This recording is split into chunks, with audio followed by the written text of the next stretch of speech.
coming in playing football at a high level, you have to be wired a little bit different mentally, right? You have to tell yourself every day, I'm that guy. And just having that dog in me, you just got to be a dog. So I would say me just self-belief, and then my mom. Like my mom, she really supported me with a lot of things I did. My dad was never in my life, but my dad actually played in the NFL. Okay. My dad's a Hall of Fame athlete for Indiana University. Honestly, probably seen him 3 times in my life, 3 to 4 times in my life. He was never in my life, and I actually invested money that I didn't have, $25,000 to learn from him. Couldn't tell nobody. Couldn't tell my mom, couldn't tell my family, because everybody would look at me like, you are crazy.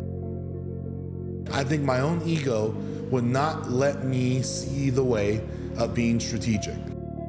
There is such a difference between self-employment and being an entrepreneur owning a real business.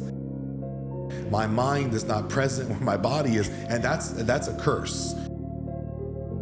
All right, Stedman, welcome to the show. I'm excited to dive into your journey from football, engineering, to entrepreneurship, and now running a thriving business. You faced some incredible challenges and pivoted in ways that most people can only dream of. I want to get to the real today and focus on the mental health side of your story. How are you feeling about sharing that part of your journey? I'm wide open, man. I'm here to inspire. I know there's other people that are probably dealing with something similar, and I highly believe that showcasing your struggles can help inspire the others to push through and, persevere. Absolutely, amen. Let's start from the beginning. So playing football in high school and college, athletes often face tremendous pressure to perform when things aren't going as planned. It can take a toll on you mentally. How did you cope with that period when football or school wasn't working out? Were there moments that you felt it was overwhelming, and what helped you push through? 100%. So that first started honestly in high school. So I played football in Gwinnett County in Georgia. If you don't know, that's like one of the top counties in all the United States with football. We have like Grayson, Archer, Norcross. We always have like #1 high school recruits coming out of there. So just playing in that atmosphere against those high level athletes is very competitive. We were taught at a young age to train like college athletes, you know what I mean? Just being consistent, summer workouts, different things like that. From a mental aspect, it almost made me grow up faster than I think I should have. Being so mature and being dedicated to a sport. I'm not out hanging with my friends as much. When I wasn't training and working out for football, I was actually working a job. I worked at McDonald's, so I didn't come from the best background to say that I could just solely focus on sports, but I feel like that helped me develop into who I am today. I went literally from walking home from practice to walking to work just to try to make ends meet, and I didn't come from a dirt poor household, but I wanted better for myself, man. Like, you got to face it, in high school, you care about what other people think. Absolutely. I didn't want to go to school with the same shoes, different things like that. So I understood at an early age, so in order to acquire those things, I had to work. So I had a similar situation. Grew up with a single mom, and I worked at Golden Spoon, was serving like frozen yogurt. So I'm dead tired after football practice, and it's 6:30 p.m. and I'm starting my shift at the yogurt store. Only thing about that was I was eating that every day for sure. So I know exactly what you're talking about. Yeah, man. You mentioned getting an ultimatum to choose between football and school, and then making the dean's list the next semester. That's a major turnaround. Mm-hmm. What kind of mindset shift or support system helped you make that leap? Really just betting on me and just being strong-minded. Like I said, coming into college, I wasn't a highly touted, highly recruited person. And a lot of people don't understand, if you're not in the atmosphere of like collegiate Division I sports and professional, it's very political. A lot of people that don't play the sport don't understand that. The best man doesn't always play. Absolutely. Right? Yes. So coming in playing football at a high level, you have to be wired a little bit different mentally, right? You have to tell yourself every day, I'm that guy. And just having that dog in me, you just got to be a dog. So I would say me just self-belief, and then my mom. Like my mom, she really supported me with a lot of things I did. When I actually got that ultimatum, I was actually at home for Christmas break on the phone. My mom was right there near me, and she was like, you're going to do it. You're going to do both. You know what I'm saying? So I feel like just betting on me and not wanting to let myself down was really kept me going, and not letting that actually affect me in my day-to-day life. And Absolutely. Was your dad present in your life? That's the ironic part, man. So I'll be wide open with you guys. My dad was never in my life, but my dad actually played in the NFL. Okay. My dad's a Hall of Fame athlete for Indiana University. Honestly, probably seen him 3 times in my life, 3 to 4 times in my life. He was never in my life. I know I probably got that genetic gene from him, but he was never in my life. It was always me and my siblings. So I'm the oldest of 5. So I always just been the most mature. Like I mentioned earlier, I was working in high school. When I got old enough to drive, I was driving my little brothers to school, different things like that. So I always felt like a father figure or being mature at a young age, which can be a good and bad thing. You know what I mean? Because you kind of lose your childhood and your innocence, and you like are forced to grow up at an early age. But it helped me with just being mature and being able to execute different things like that. Yeah, I had a single mom. I've never even met my dad before, but it was the same thing. Like I just know that I wanted more in life, and I'm watching my mom struggle. Like we weren't dirt poor, but she's living, you know, paycheck to paycheck, and the credit card is maxed out. And I seen that my whole life, which like I think that kind of got me into let me just outwork everyone. But that's not necessarily the best thing in life either, because as I would try to outwork everyone, I would just fire through and destroy everything in my path around. And as I get older, and now I realize in business, like you can work as hard as you want to, but you got to work with strategy. And it took me, I had to like see myself from afar and be like, oh, okay, this is what can be done. Like you need to trust and build a team if you want to have a real business, you know, like it can't just be you. So it's like, okay, like that was like a new thing for me. And much like you, I felt like I was a father figure in my household and even for myself. I'm like, but I thought that image was off of, let me see how much money I can make, not taking no for an answer, try to overwork and overpower everyone because I didn't have the father figure. You know what was missing was like the love. Yeah. So I got like the power and the hatred and the drive, but I didn't see the love until recently in my life. And I'm like, okay, that makes sense, you know? To add to that, man, like just to make it deeper, I know we're talking about mental health, man, that just comes from trauma. It's crazy how we grew up probably 2 different backgrounds. You're from Hawaii, I grew up in Georgia, right? But we have similar personalities, similar things when it comes to working hard, being there, right? It just comes from trauma, not having a father in our lives and having to grow up early and feel like we had to pave the way, right? Were you the oldest? My sister was. Your sister, were you the oldest male though? Correct. So basically almost the man in the house. So it's like you had to pave the way at an early age, and you kind of lose that childhood, and that trauma, it like makes us and break us. It helps us to see success early because of our work ethics, but it's a whole side of us that we don't figure out about ourselves until later in life when we start to experience different things. Maybe like with me personally, it was when I got with my girlfriend, and I saw her family was, and I didn't realize like some of the stuff that I just did naturally wasn't truly how it's supposed to be. Like I'm not supposed to be 17, 18, taking care of my whole household, right? Your parents should help you develop that so you can focus and actually grow. You know what I mean? So it's just certain things that I realized at an early age that's a blessing and a curse, but it just comes with it. But like I said, we're speaking to Expire. People that are out there, don't feel like you're alone. You know what I'm saying? We both come from the same thing. Use that aggression, use that intensity, that not having that no guidance to actually fuel you to success, but still figure out who you are as a person, as a man, as a young man. You know what I mean? Because that's what's most important. You can have all the money in the world, but if you don't know who you are, you're always going to be lost. Yeah, and I think that, so not growing up with, you know, with any parent, whether it be one or both parents, like, so you got to do everything yourself, and you're used to that. And then what happens? You get into a serious relationship. Now what happens is you make that person your backbone. Yeah. You know, I made that mistake in life of making someone else my own backbone. And when they remove themselves from your life, it's going to hit you real hard, because you didn't have that in the beginning. You didn't have that love and that fosterage. And then you find something, then you pour into them without pouring into yourself. Yeah. And you realize that your glass is so empty. And when that person leaves you or something doesn't go right, that was a devastating moment in my life 2 years ago. And I was like, okay, I can see, you know, the great thing about me is I'm always honest with myself, even if I don't want to be. And it's not perfect, but I could see like that was the mistake. You know, you have to be your own backbone. You have to face yourself in the mirror. And that's what I think that people don't want to do often. And it's probably because they don't have good people to talk to.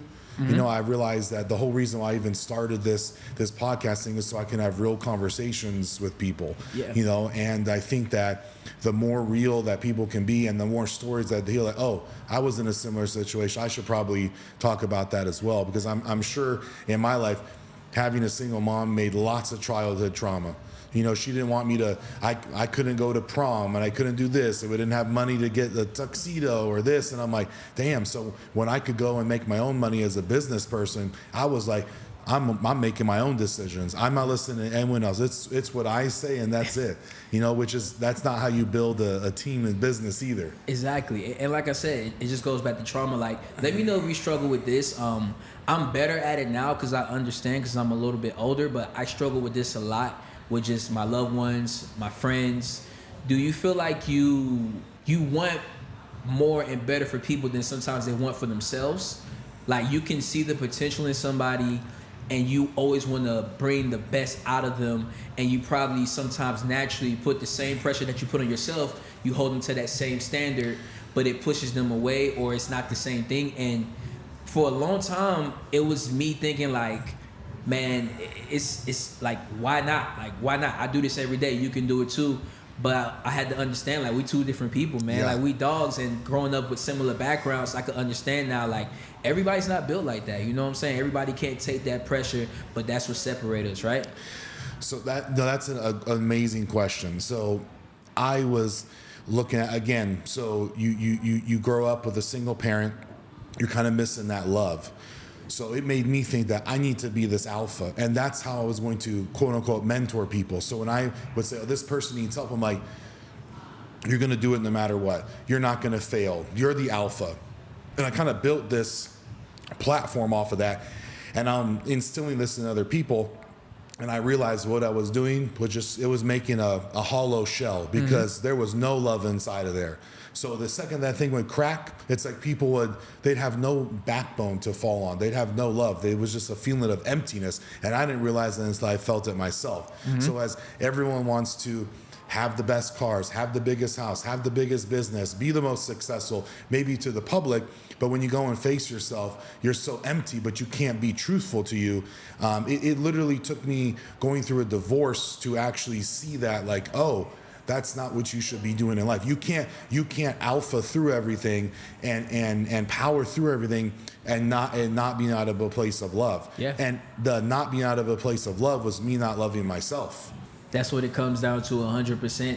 And like I said, just being that alpha or just pushing through, we get so caught up in just executing, waking up every day, progressing, that we don't take time to figure out ourselves. And I feel like I went through that a lot just playing football. Like, being an athlete, your whole schedule is mapped out for you, from waking up to going to sleep, especially in college. Waking up, got 5 a.m. workouts. I would say my freshman and sophomore year, we were mandatory, had to go eat breakfast together. Once breakfast was done, we all had morning classes. We're going to classes, we're eating lunch together at the dining hall, and then we're going to the facility, right? And we're there for like 4 or 5 hours. Yes. With like 4 or 5 meetings, practice, and then we're eating together after, and then going to sleep and repeating it. So it's like you never have time to really figure out and find out who you are as a person, because you're always on the schedule. And playing Division I sports, there is no summer. You go home for 2 weeks. When I go home, I'm still training. Yes. With my local trainer, right? And then I'm like, I need to get better. Then I go back to college, and then it's at it again. So it's like you never really had that time to figure out. I've never lived a normal life to say like, okay, me and my family are going on this trip for during the summer, because I've always had something going. I feel like that helped me a lot with just who I am today, developing, being self-motivated, eliminating limited beliefs. But it also hurts me because you never had time to find who you are as a person. Outside of football, outside of business, outside of all these luxurious and nice things, who are you? What do you like? What do you do? And it took me a while after football to even figure that out, because it's like, what do I like? Like, wait, I don't have to go to practice? Wait, I don't have to study film? Wait, I can actually watch Netflix? Yeah. You know what I mean? Like, it's just different, you know what I mean? So it speaks a lot, and like, I can speak to anybody and say, like, if you're an athlete or if you're struggling with that, don't feel awkward about yourself, right? It's just a part of life, figuring out who you are. You dedicated your life to something else, not as a new aspect in your life. Who are you as a person? You know what I mean? Yeah, and I always like to say is like we got to uncover like who you are underneath of that uniform, because even as a professional athlete, there's going to come that day and the time where you're not going to be a professional athlete anymore. And it's so important to find your identity before that day comes, you know. And I think that, you know, you come into my facility here and I don't have, you know, football sign and jerseys all over the wall, because it was never about that. You know, I was just fortunate enough to work with a lot of professional athletes, and it was like it was just work for me. So we always had like a great type of friendship, because this was really a place where they could come and just relax and be themselves, you know. Let's touch a little bit on your career and what happened after football. I know that you had a few endeavors in entrepreneurship. Can you kind of like lay that roadmap out? Yeah, so right after football, it was still football. Like I went through a phase where when I wasn't on a team, when I wasn't active in football, like the man or people knew what I was doing, I went through a state of depression. Like off social media, not trying to talk to people that knew me, because I know the question's gonna come up, man, like, how's football? When you identify with something for so long, people naturally think of that thing when they think of you, and it was football. So it's like when you're not at that stage anymore, you're not doing what people identify you as, it's a state of depression, like I said, with just figuring yourself out. And I was lost for a while, man. I was lost for a while, trying different things. I became an engineer, which was good. I thank God that while I was in school, I took academics serious enough to be able to get an engineering degree, because many athletes do such the opposite because of what a coach or what somebody told them. But a senior told me on my recruiting trip, like, man, when you come here, study something that's going to make you money with or without football. So thank God I took his advice. But just after that, working as an engineer, man, I was still lost. I just didn't feel satisfied with the 9 to 5. There's nothing wrong with a job. You got to do what you got to do, but I just wasn't satisfied. Went hunting, trying to figure out what's my next step while still training, because I'm still pursuing football. I'm just not signed to a team. Came across business. The first person that I actually came across, it was a crazy ad. Have you ever heard of Him 500? 500. I don't think so. Okay, so he's an entrepreneur out of Atlanta, and he shows people how to leverage credit to get into business. Because naturally, business is not taught in school. Financial literacy is not taught in school. So you naturally think, okay, I have to save up $50,000 just to deploy it into business, and you know, be in the negatives for a year, and then year 2 I'm profitable. You know what I mean? I think people think, oh, I'm going to the bank, I'm getting $1 million. They're going to be rudely awakened, where you'll be like, you got to put in money, so they'll trust you to give you that money. Exactly. You know? And you scratch your head like, where I'm getting the money from. But he taught me a lot just about financial literacy and the credit system, and that's something I knew nothing about. Family didn't know much about it, so obviously that knowledge was never passed down to me. It's not taught in high school. Didn't know anything about it in college. So when I got out and it was like, hey, you can actually leverage credit to get into business, I was like, this is something I never heard of, right? That's when I got introduced to 0% interest business credit cards. Business credit cards doesn't actually affect your personal credit, and it's like a 0% interest loan. So you can actually invest that money and have like 0% interest for that term, right? Leverage that to actually start learning about business and getting into business, and from there just really took off, man. I love that. Yeah. And so what is your main entrepreneurship now? Yeah. So I started off doing credit repair, helping consumers fix their credit to get approved for mortgages, auto loans to get into business, different things like that. And I was dabbing into the business lending space. What happened was I actually met a mentor that I liked. I liked how he treated his family. I liked how he carried himself. I liked what he was doing in his business, how he treated everything. And I actually invested money that I didn't have, $25,000 to learn from him. Couldn't tell nobody. Couldn't tell my mom, couldn't tell my family, because everybody would look at me like, you are crazy. Yeah. Right? Would you say that $25,000, was that like a do or die one? Like, it's like, if this doesn't work out, I'm in trouble. Like, I gotta make something out of this. It was the scariest moment of my life. Like, I knew I had my job, because I didn't just quit my job and spend $25,000. Yeah. But I knew, like, if this didn't work out, I was gonna be having to work my behind out just to make ends meet until I pay that back, right? But invested $25,000 was the scariest moment of my life. But I said, screw it, I'm gonna do it. And it was the best investment I ever made. It was the best investment I ever made to this day, simply because it changed my mindset. It got me the resources. It got me accountability. It changed my environment. It expedited my success. Like, I'm 27 years old. Most 27-year-olds are not doing what I'm doing. They don't even have the head that I 100%. have, right? But the only reason that was able to happen is because I invested at an early age and learned from somebody that was actually doing it at a high level when it came to business funding, business lending. Taught me everything, and I bought into a community. All his resources became my resources. That's what it is right there. Yeah. And last but not least, what people don't understand is I bought his experience. So he was in the industry for 10 years, multi-million-dollar company, had 50 sales reps, doing it at a high level. If I would have said, you know what, I'm not going to invest, I'm going to figure this out myself, it would have took me 10 years to possibly get where he's at. There you go. You know, so yes. When I invested that money, I bought his time, bought his experience, bought his resources, bought his accountability, which helped expedited me to success at an early age. And I think sometimes when it comes to investing, people don't look at stuff like that, right? But that's the part of being a successful entrepreneur. You have to take risks. We take risk every day. Like, even if you're working a normal 9 to 5, you're technically still taking a risk, because that employer can fire you at any given moment. Yes. You know what I mean? I think that's the interesting part, because people don't realize that you could, I call it the golden handcuff jobs. Like, you're on the strip, you're an executive, you can still get fired. Yeah. You can get fired, and they might not even give you a severance package. How hard is it to get one of those jobs again as an executive? Extremely difficult. I've had multiple clients that go with no job for almost 18 months because they're so high level that there's only one person like that in every place. Yeah. Weird when they think, oh, well, being an entrepreneur is risky, and everything's risky. But at the end of the day, you as an entrepreneur at least get to control, for the most part, your own fate. Exactly. And then at the end of the day, you got to bet on you. I think sometimes when people invest, they think that, like, this person's going to give them the magic pill. And that's not what investing is, right? You still had to put in the work, right? Nothing's guaranteed. You still had to put in the work, and that's where I think football and just being an athlete really kicked in.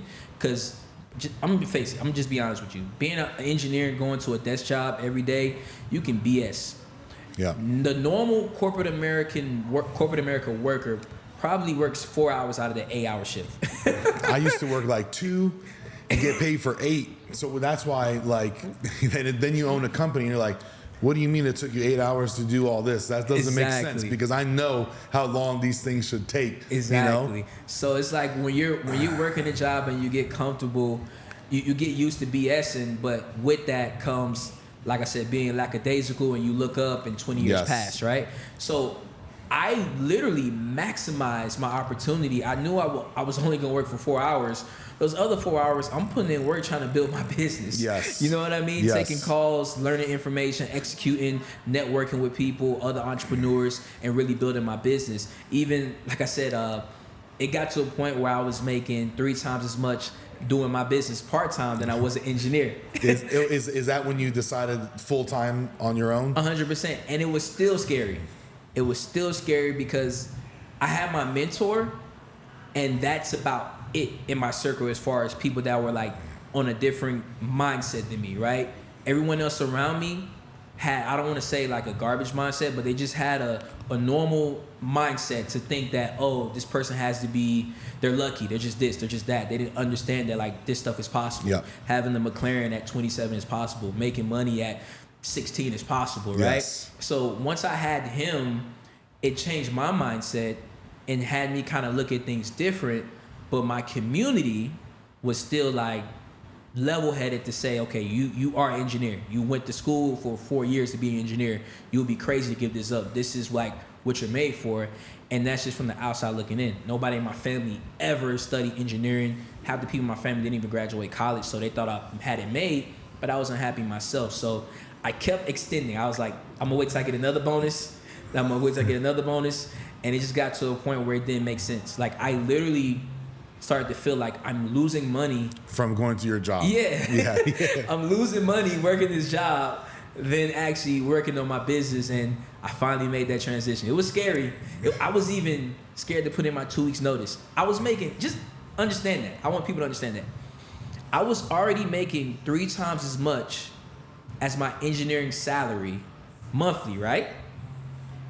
And I was still scared to put in my 2 weeks notice. And I was doing that for almost a year before I left. I don't have a fairy tale story. Now the funny part is when you say that, it goes back to if you use that same. Remember, you said I paid $25,000, and that was what I had to leverage myself for 10 years. But then the fear comes back in, and be like, oh, I don't know if I can. Yeah. Because if you look back at it now, you'd be like, I would have just quit yesterday. Like, what is, what are you talking about? Yeah. And I think that fear-based mindset had got me like almost my whole life. As like, as you know, as when you're trying to do something, you got one person wanting you to do it and 100 people that say they want you to do it, but they actually want you to fail. Yeah. And they're going to stab you in the back at any second that they get.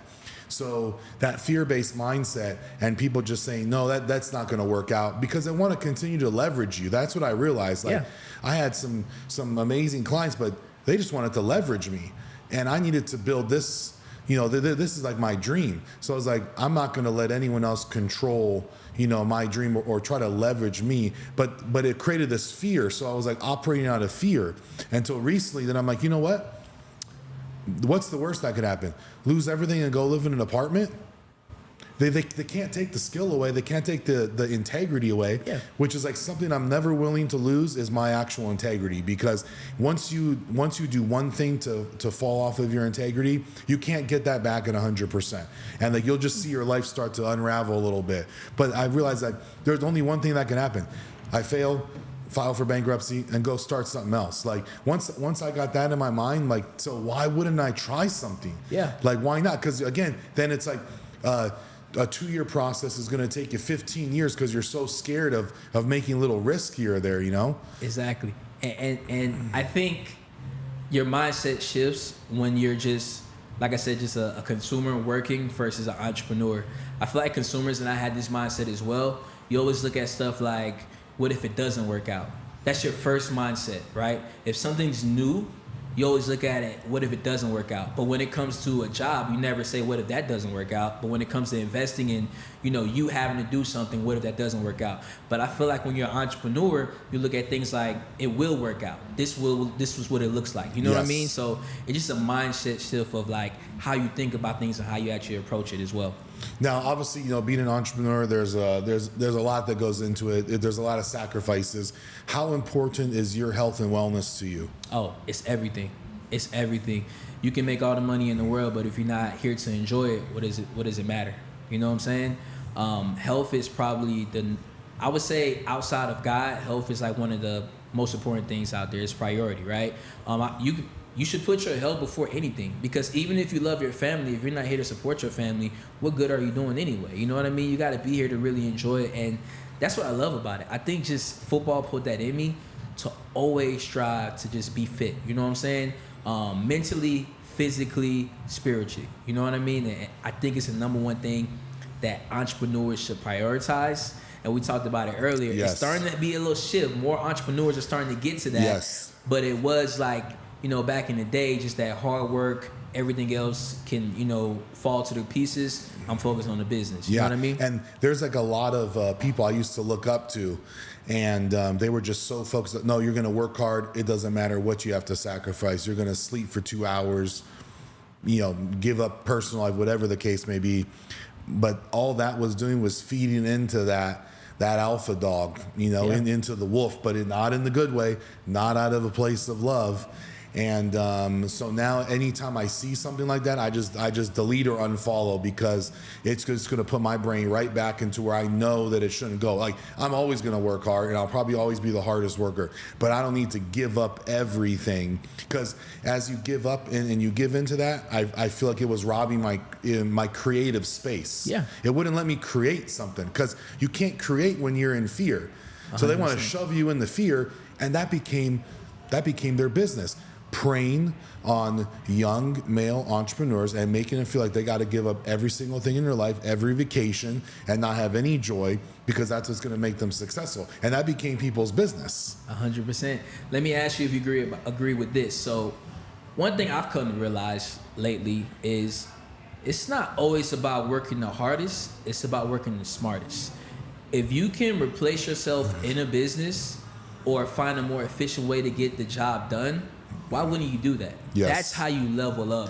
right? If you can replace yourself, like imagine, let's talk about the gym for a second. Imagine if you had to be here every day at 5 a.m. to open up and then 8 a.m. to close, and you're emailing, messaging, calling, training. It wouldn't happen. It wouldn't be possible, right? Can you? So here, this is the funny part. Can you believe that I still did that up until 18 months ago? What? Because so obviously we took a big risk. We opened during the pandemic, without even thinking that we would get a loan. It took forever. So this whole thing, you got to build it all. You got to put millions of dollars and let it just sit there and hope people would come. But then I still felt that I need to do everything. I need to work at 5 o'clock in the morning, work for 14 hours in a row without taking a break. And I did that for so long. But then it goes back to you spent the $25,000 to get 10 years ahead. So like it took me, like I said, why am I doing this? I think it was out of ego. Yeah. I think my own ego would not let me see the way of being strategic. Yeah. So now I've got a business advisory board, and I respect them a lot. And they're like, the most important thing that you can do right now, Sean, is focus on sales and marketing. Yeah. And in turn, not only does it financially help, but I get to help way more people because now you have more, finances to hire more staff, to hire more practitioners, to hire more doctors. But I couldn't see that before. And when I did that, I was so miserable that I couldn't even see the progress that was being made here, and I'm really cautious of that now. Now I'm learning how to work strategic for the first time in my life. It's new to me. Yeah. I feel like I was like, damn, I don't know anything about business because I'm learning something every day. And but I'm okay with that because at least I saw it. At least I didn't see it when I was 50.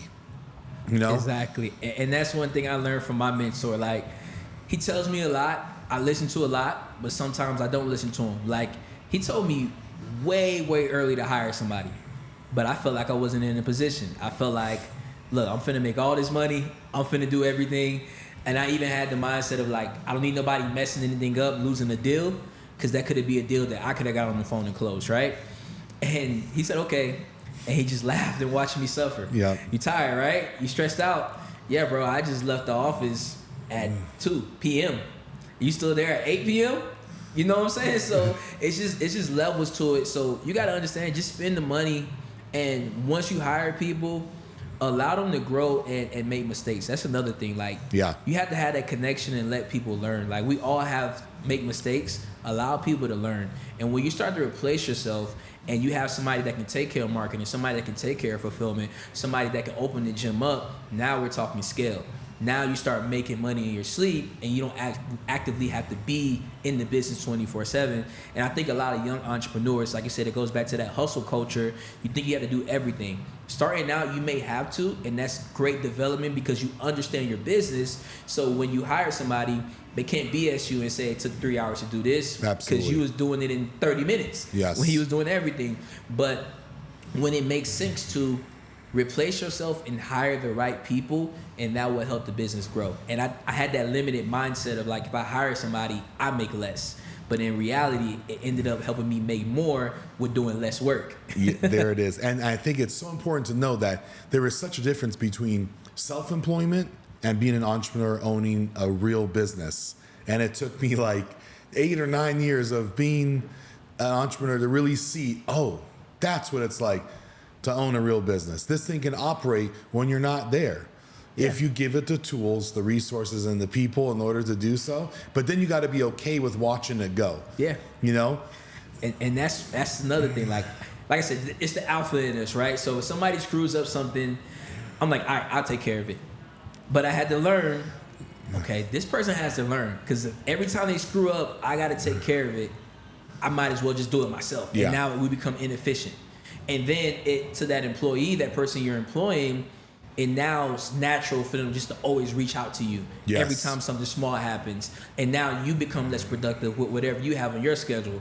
So I let fires burn. I learned, are you familiar with Alex Hormozi? Yeah. Yep. I learned a lot from him. Like, he was like, if it doesn't burn the business down, let fires burn.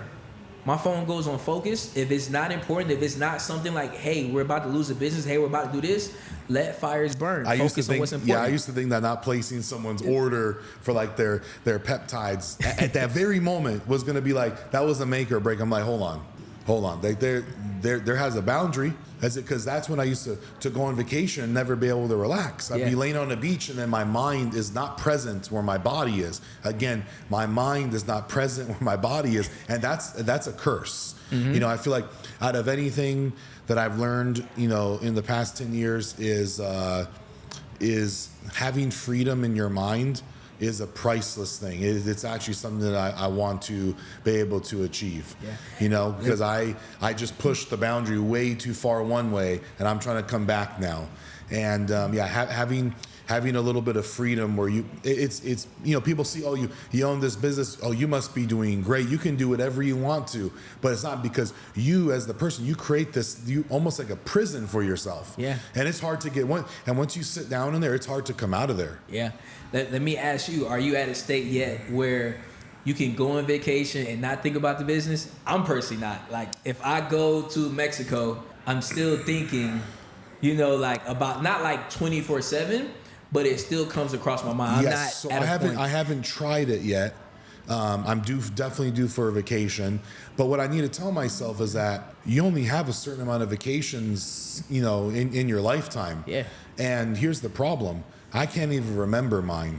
Wow. Because that means I wasn't actually there. And I don't want to produce a memory like that again. If you ask me that, I want to say, hey, I went to this place and this place, and I had a great time, because that's the stuff that you can take with you, you know. So when you're not present at places, it's like you weren't even there. So that's just a complete waste. Like, I'm sure that you're an entrepreneur so that you can create financial freedom and do the things you want to do. But damn, if you're not present, then none of that matters. Yeah. 100%. I agree. And that's one thing that, just being open, that I struggle with sometimes, because I'm fairly still new, been in business for 4 years, about almost 3 years full time. Like I said, the first year and a half was about part time, working a job and doing this. But that's one thing that I'm getting more comfortable with, of not thinking about the business, right? Like, I find myself, even if I'm not working, thinking about what can I do to get better. And I try to refrain myself away from that. Like, even when I come to your gym to work out, I'm here every day at 6 a.m., right? 6:30 a.m. Yep. I literally have to turn my phone off. I have to turn my phone off because I'm going to get on my phone for something. Absolutely. So it's something that I'm trying to actually incorporate and build in myself, and figure out, how can I not focus on the business and just worry about life? Because like you said, it's ironic. You get into entrepreneurship for the freedom.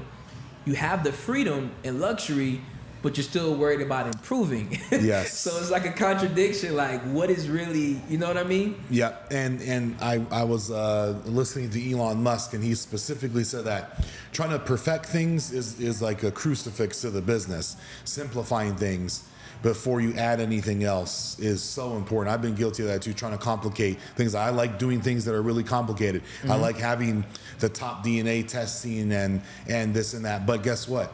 That comes with a whole learning curve. Is now, how do we scale that? Because we're doing something real complicated.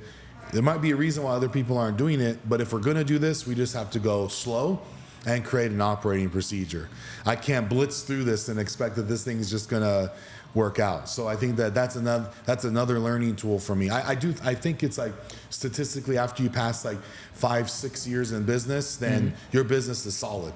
It's like a piece of gold. Like, you can go away and feel good about it.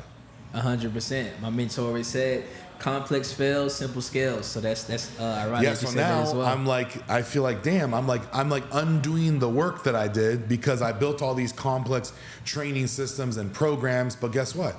Now my staff doesn't know how to even run. So I built the whole playbook, right? We're in the Super Bowl, but I'm not letting the play run, because every time the play runs, I'm blowing the whistle and stopping the play. I need to let that play develop. I need to let that game develop. So I'm getting better at that. 100%. You know, and I think you're right. I think it's letting some of those small fires burn is so people can actually learn. Yeah. Because if you just stop them or you stop it before they can see it, they're not gonna. Sometimes they need to call that pissed off customer. Yeah. It ain't gonna feel good, and I feel like when they have to do that, like, okay, like, oh, we could have done a little better, or just see things a little bit. But again, nothing's perfect. I still make mistakes too. But if I employ 32 people, so shit. Now 32 people can make a small mistake. That's 32 mistakes, but that's just the natural progression of the world. Like, I contribute to a lot of other businesses and purchase things, and some stuff's not always perfect, but I'm like, okay. So I find myself, I don't complain very much about other business things unless it's really a big deal, because I realize that there's a learning curve going on with everyone. And businesses that require people to actually physically work in them, it's really difficult. 100%. A person is doing something, not a computer. There's going to be mistakes no matter how much they're trained. Yeah, and then it's just like football, right? Employees in football. You don't want your athletes, you don't want your employees to play timid, right? Overthinking things. Is he going to get on to me about this? Is this going to happen? What's going to be the reaction? Oh, I don't know. Now they end up not doing anything or making a worse mistake. You know what I mean? So, like you said, letting fires burn, correcting when it needs to be corrected, but letting them figure it out themselves, because all that builds is experience. I tell people all the time, in my opinion, experience is more valuable than education. A lot of people say, nah, you're wrong, bro. But being an entrepreneur, 100%. Employing people, I'd rather you have experience, even if you screw something up, being able to figure it out, than you coming to me saying, yeah, I have a degree, I know, I have theory. That's all it tells me. If you have a degree, for most positions, you understand the theory of things. Yep. But we understand that theory doesn't always correlate to experience in the real workforce. 100%. Like I used to think that I need every certification. I almost got 4 degrees, and wow. I used to, I need everything.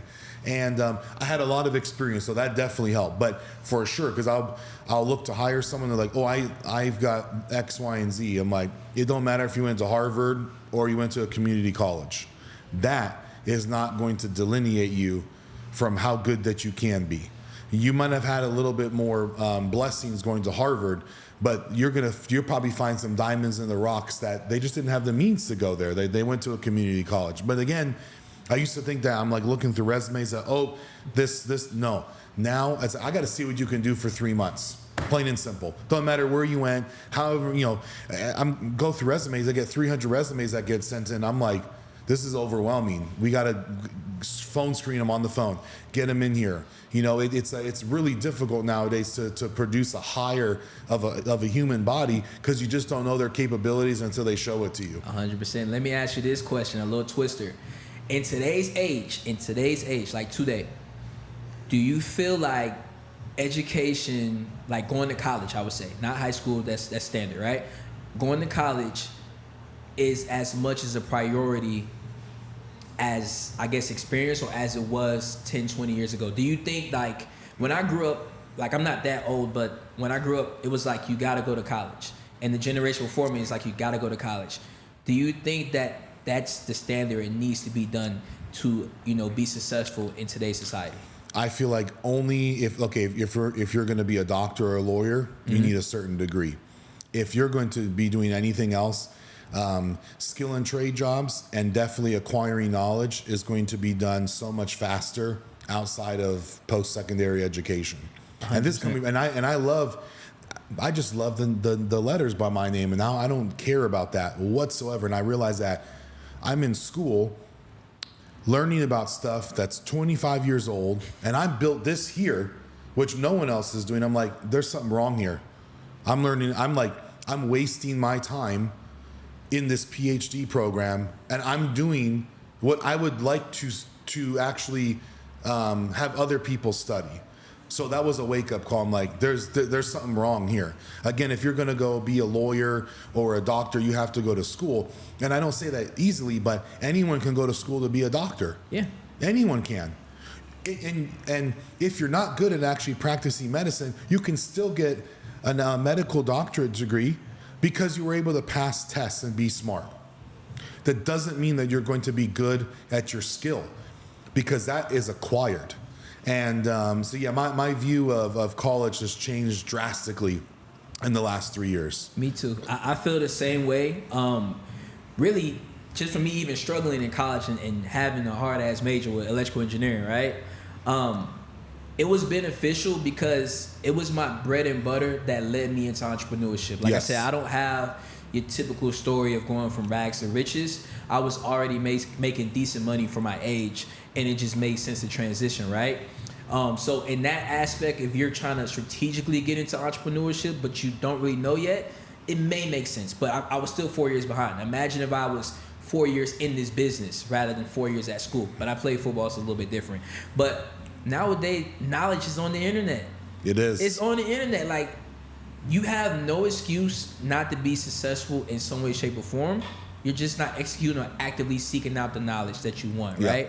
I always looked at it like this as well. Like, the same professors that are teaching you these topics, if they were that good or that knowledgeable, they will actually be doing it. That was exactly what I'm talking about. Yeah, I'm like writing. I'm in my doctorate program, and I'm writing what I'm doing in my own facility, only for my professor to critique what I'm doing, and I'm like, this isn't even in a book yet.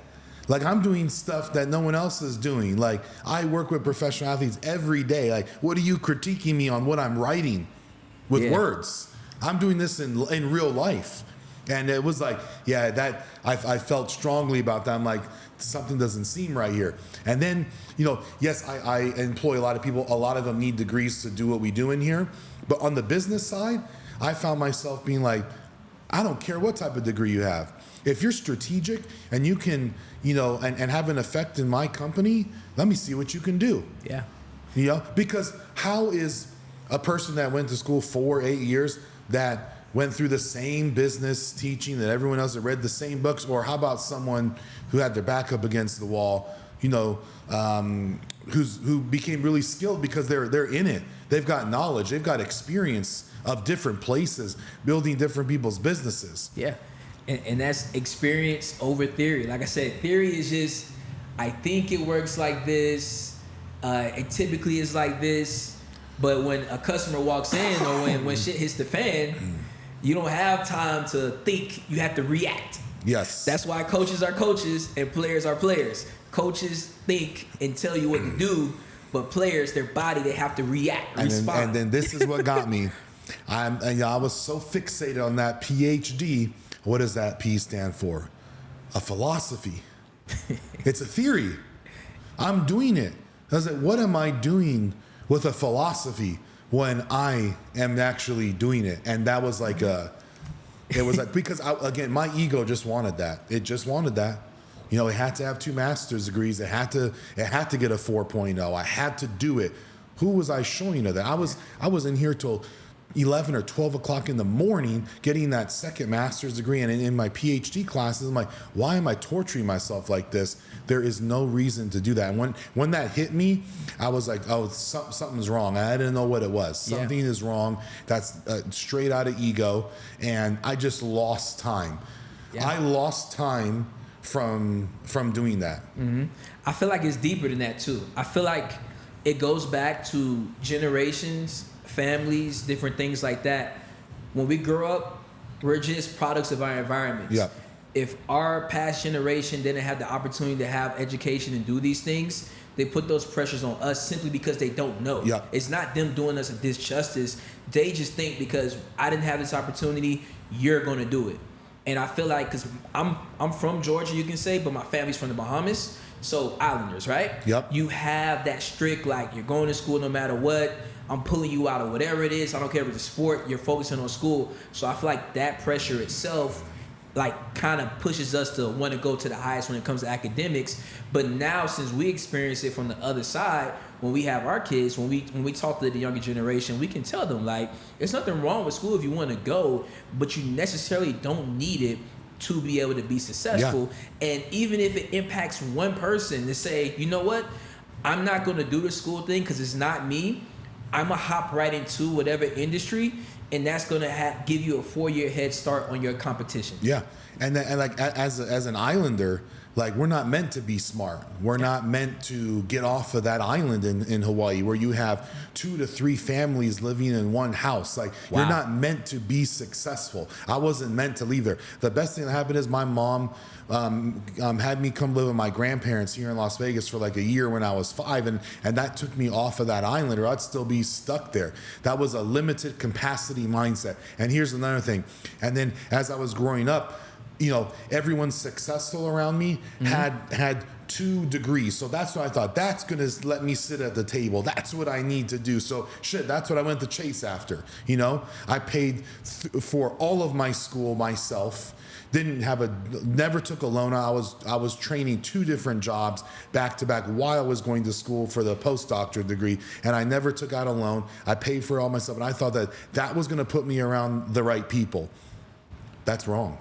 Because now I don't even bring it up anymore. Hey, where'd you go to school? I don't care. I really don't care. The only reason I ask that is if you played sports somewhere. But I realize that doesn't mean anything to me anymore. It really doesn't. It really doesn't, because it was like I was surrounding myself with people, and that's what they determine their success off of. You know what? There's amazing people that never went to school, and maybe they make $40,000 a year. They're still an amazing person. And it just depends on who do you want to surround yourself with. You know, I used to be like, oh, I only want to surround myself with millionaires, 8-figure earners, 9-figure earners, this person with a PhD as a status quo. No, I said I'll surround myself with anyone that sees my value and lets me put value into them, because then you're going to have the right people around you. 100%. You know? And I feel like it takes experiences outside of what you're comfortable with to figure that thing out. And I feel wholeheartedly the same thing. You know what I'm saying? We all grow up. Everybody can say, oh, we don't judge people, but naturally as a human, from your environment, you judge people initially. First impression. Not to say you're saying this person's a bad guy, but everybody naturally has a first impression on somebody.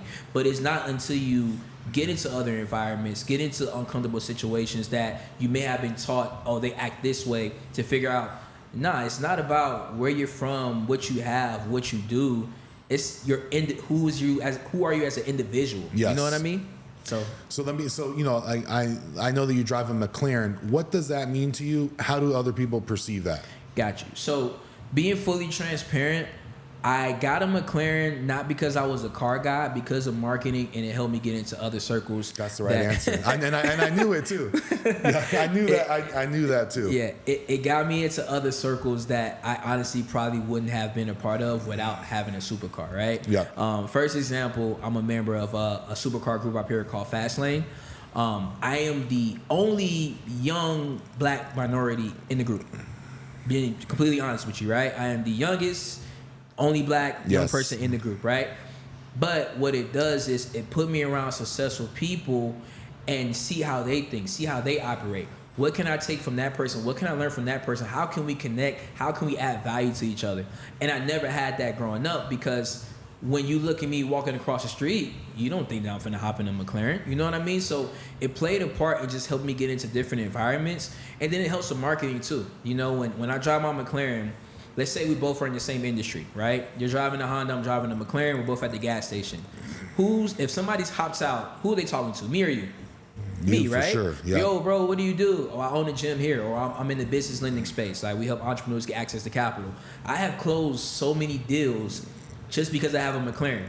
And people say, you know what? I'm an entrepreneur. I got a business. Let me get your card, right? And we end up funding them some money. So it kind of pays for itself, but you have to justify, like, I'm not telling nobody to go out and get a McLaren and live above your means, but when you can afford one, if it makes sense, do it, because it's very beneficial.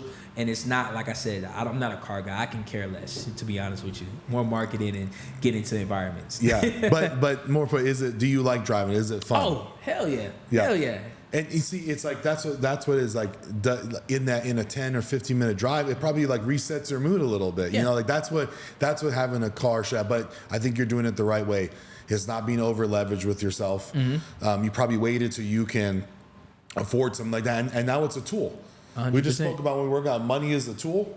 That's just a marketing tool. Yeah, 100%. And then, like another thing with entrepreneurs, for the ones listening that's trying to get into or already in it, excuse my language, my mentor always told me, spend that shit. You either gonna spend it and invest in something that's gonna help you, or you're gonna pay Uncle Sam at the end of the year. 100%. But at some point, you should still be happy. You deserve to have fun too. Yeah. Like it's okay to drive an expensive car. It really is. Mm-hmm. Like, yeah, I had someone real close to me. I had gotten a bunch of tattoos and a motorcycle. Someone real close to me made some comments that didn't resonate with me properly about how that would affect like my business practices, and and it's like, and it bothered me for a while. Mm-hmm. But I thought, it's like, it didn't affect me at all. I'm sharp in business. I take care of people for a living. I take care of their wellness and their health. That's something that I absolutely don't take lightly. And I think that I got a 10-year track record. You can ask any person that's ever worked with me. I care about the shit that I do, like literally, because I know I'm working with a human being's body. Exactly. So it's like you can't take what someone else wants to project on you. Exactly. in those things. And it's funny. I'm actually looking for a car myself. I've been stuck on getting like this old school car, like an old school Caddy. Get it, man. So like I'm and because the great thing is now car clubs have let the old school cars come in. I was like, don't get me wrong, I want the fast car. I got my mind fixated on a Ferrari, but I also want that old school. I know it's like, okay, do I need to go fast, or do I need to like slow down? Because it's just like, again, you deserve to have and feel those things when you work hard. It's okay to have nice things, like, yeah. And who gives a fuck what anyone thinks about it? Exactly.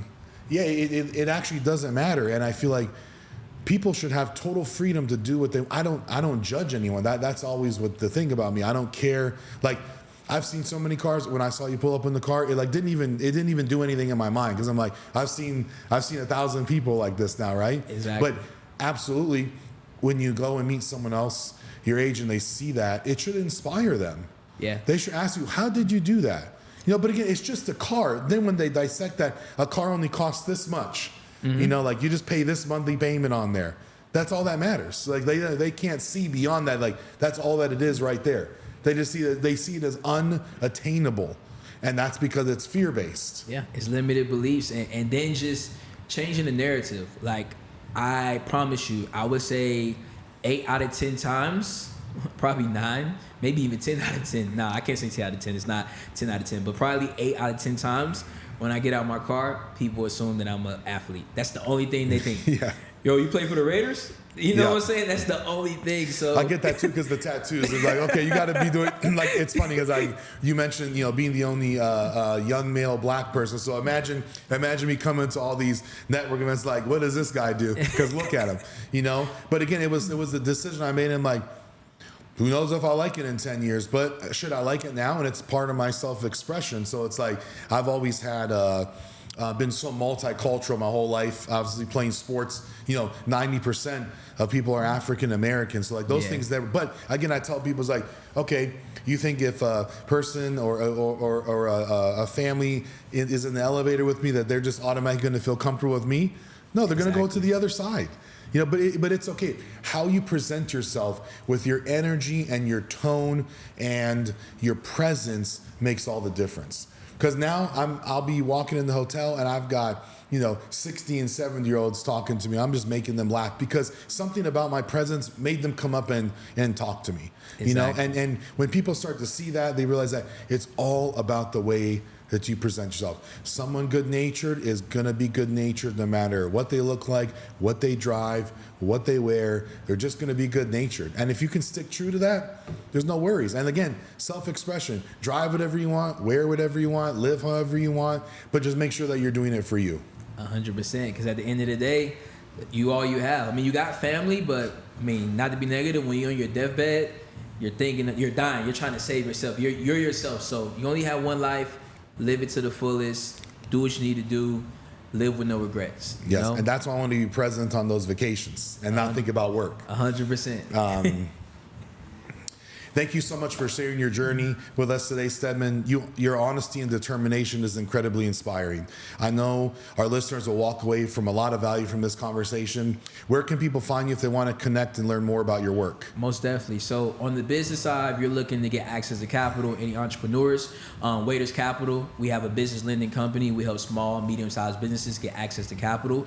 You can go to our website. If you're looking to find me personally, you can find me on Instagram at Sted, STED, .Waiters, WAITERS. Okay, well, you'll definitely get me as a client because like I want 4 to 6 businesses, 100%. And so you need a little guidance on how to get there. So it's like I think that I love talking to you, man. This was a treat. It was great. This was great. Thank you.